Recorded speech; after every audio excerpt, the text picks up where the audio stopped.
Hello guys, আজকে চলুন আপনাদের সাথে আমি একটা আমার ইচ্ছে শেয়ার করি। আমার ইচ্ছে ছিল যে একদিন আমরা ফ্যামিলি সেলুনে যাব।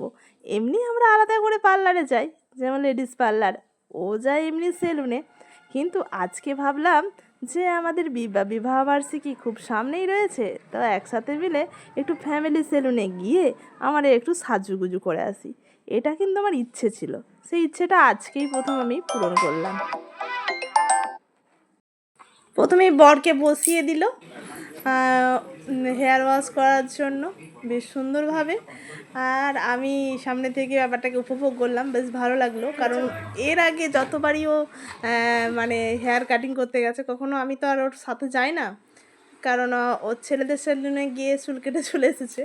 তো আজকে বেশ ব্যাপারটাকে উপভোগ করতে বেশ ভালোই লাগছিল, তো কাছ থেকে।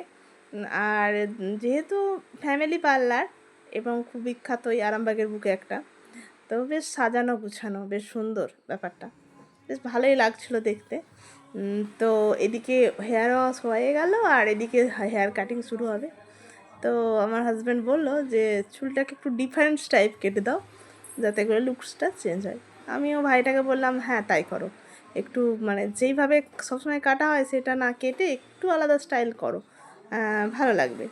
তো বড়বাবু বসে পড়েছে, আবার মুচকি হাসিও দিচ্ছে। আর মুচকি হাসি দেবে না কেন, বউ সাথে, মানে একসাথে এসেছি, বউ কাছে রয়েছে, আরও পাশাপাশি দুটো ছেলে চুল কাটছিল।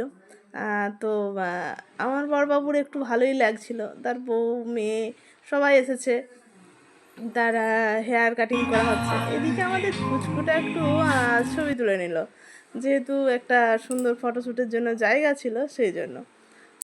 এবার বিল করতে হবে, ভাবছি কত টাকা কি বলবে জানি না, কিন্তু দেখলাম যে সেইভাবে কিন্তু রেঞ্জ নিল না, খুবই অল্প রেঞ্জের মধ্যে হেয়ার কাটিং এবং আমার যা কাজ ছিল সবই কমপ্লিট হলো। টাটা।